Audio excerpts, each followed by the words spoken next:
Ladies and gentlemen, there's been a slight change of plans. The sheriff isn't going to be speaking. I'll be speaking on behalf of the sheriff's office. My name is Garo Kuredjian, G-A-R-O-K-U-R-E-D-J-I-A-N, captain with the sheriff's office. G-A-R-O-K-U-R-E-D-J-I-A-N, captain with the sheriff's office. As you know, there were 11 victims inside the bar earlier today, last night. Those victims have been identified and their family members have been notified. We will not be releasing the names of those victims at this time. The medical examiner's office will release those names to you all when they are ready to release those names.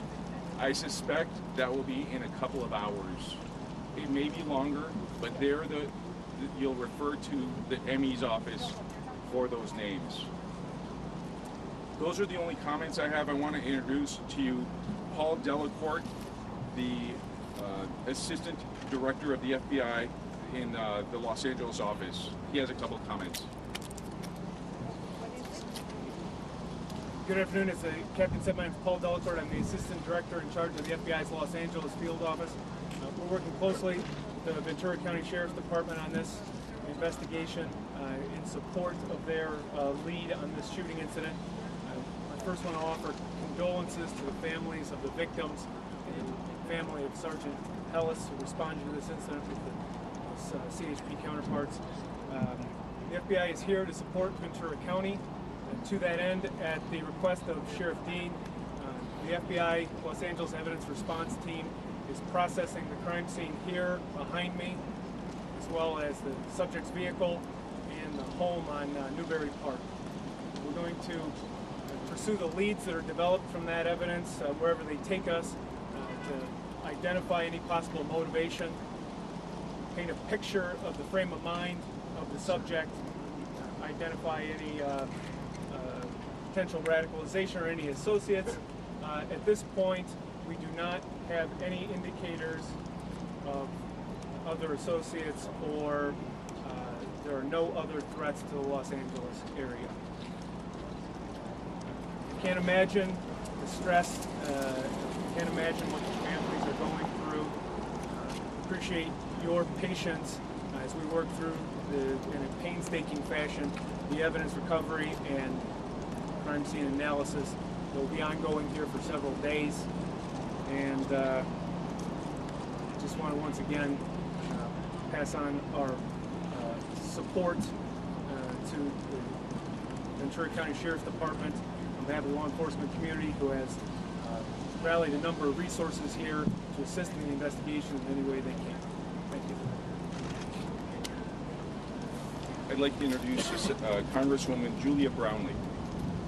Thank you, Sheriff. I just have a few words to say. I'm the Congresswoman who represents this area, and I want to thank Ventura County Sheriffs. I want to thank the FBI. I want to thank the ATF. I want to thank law enforcement from so many counties in the surrounding area coming here to help us. I think the partnership has been extraordinary with the quickest response possible. And I just want this community to know that our hearts break. We are a community in mourning, and our thoughts and prayers are with the families who have lost loved ones. And we are here to support you and to help you in any way that we can. I'd now like to introduce Special Agent in charge of the Los Angeles ATF office, Bill McMullen.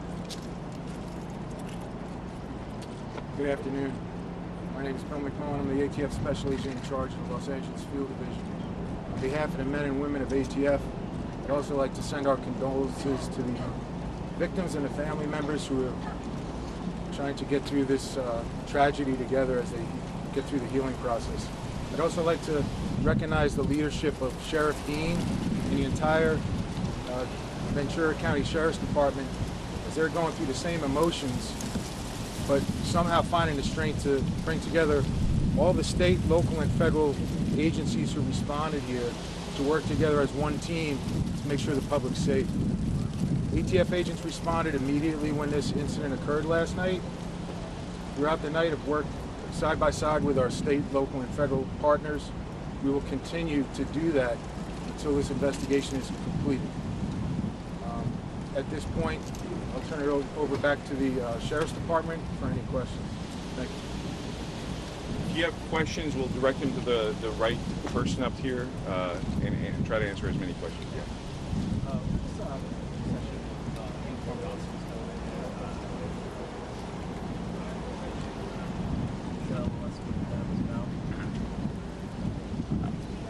I didn't. He said that he saw a procession of uniformed officers going inside. I didn't see him. I don't know why they were going inside there. Sorry. What have you guys been able to find in the car? Anything out at all, or the house? They're still processing the car. The evidence that they've obtained both in the car and the residence and inside. They're still processing the car. They're also processing the residence as well as the bar. The items that are taken out of there, we're not disclosing that at this point. Director Delacourt, if you could just address in the few hours that it has been, though it has been some time since this morning, on why this took place. Can you offer any sort of explanation at this point to where you have an understanding as to how we've arrived where we are now? But as you suggested, it's only been a few hours. It would be premature for me to speculate on the motivation, but I can assure you that we will follow all the leads that are developed through witness interviews, evidence recovery, the forensic evidence, any digital media that we recover, and we will be sure to paint a picture of the state of mind of the subject and do our best to identify a motivation.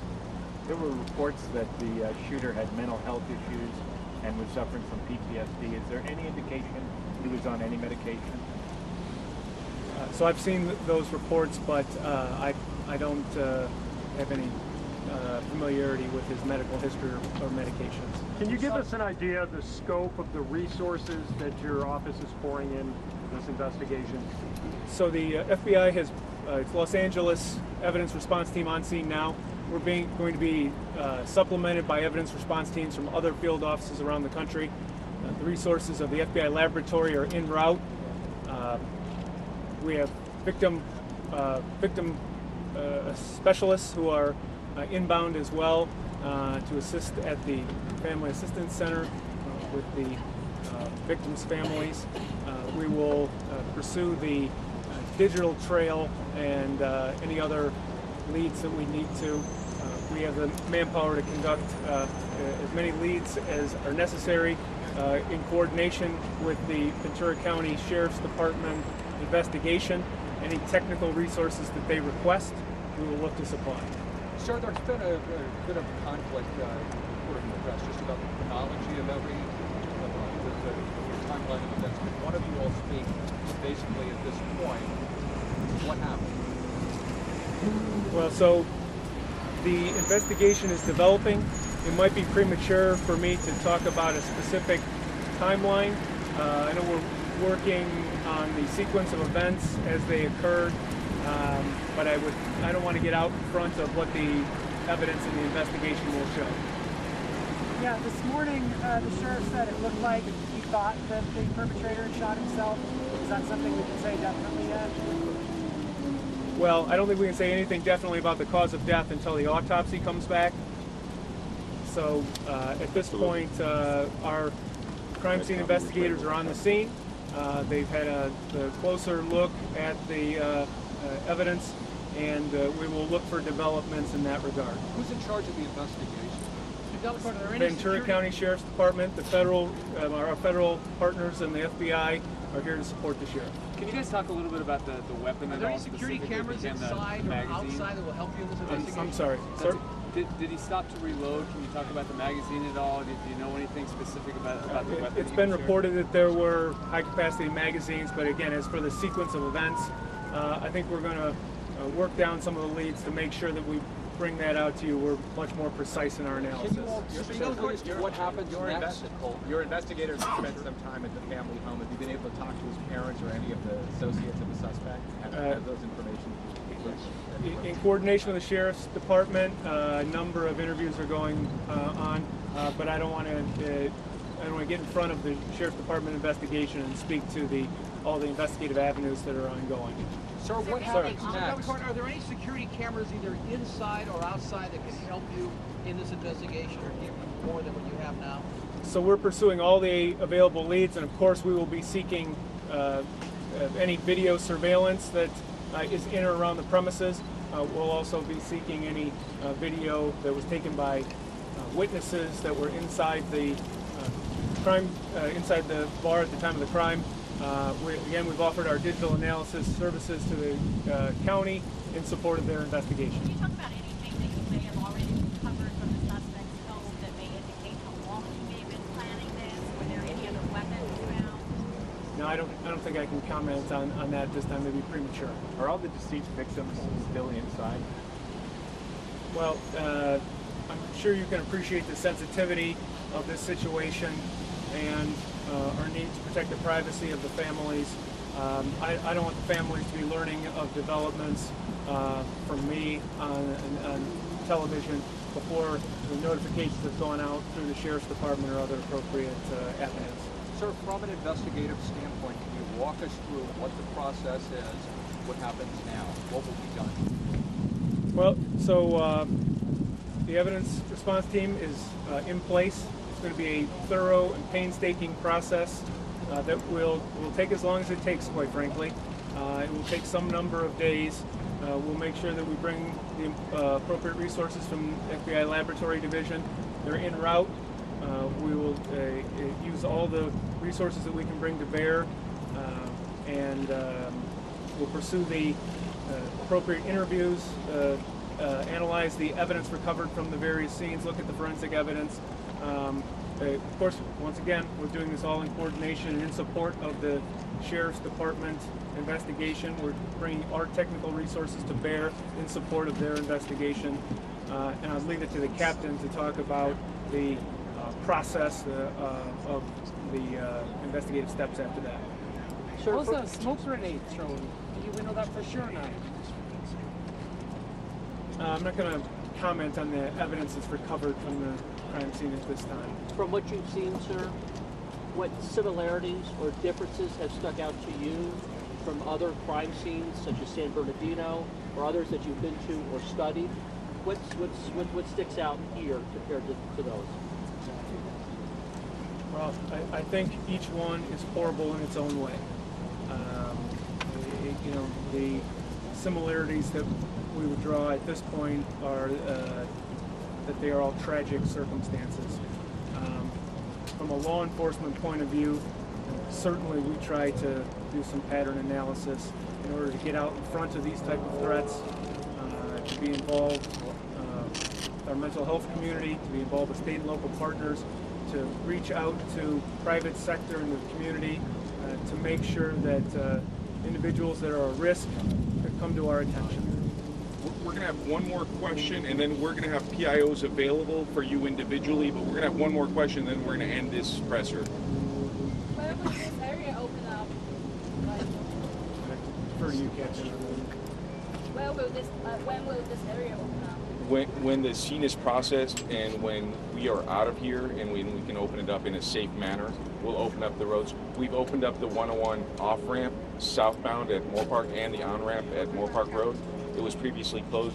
Now the only closure is it's for residents heading southbound on Moore Park Road. Hey, Captain, did he post something to Facebook during the shooting? We heard that. Do you know? I don't know that. I don't know that. I'm sure that's something that our investigators will be looking at. We're going to end this, but we're available individually. We got several PIOs over here to my right, your left. They'd be happy to talk to you on camera, do interviews. We have a Spanish-speaking PIO as well, and again, we're available for comments. Thank you, Captain. Thank you. Oh, girl.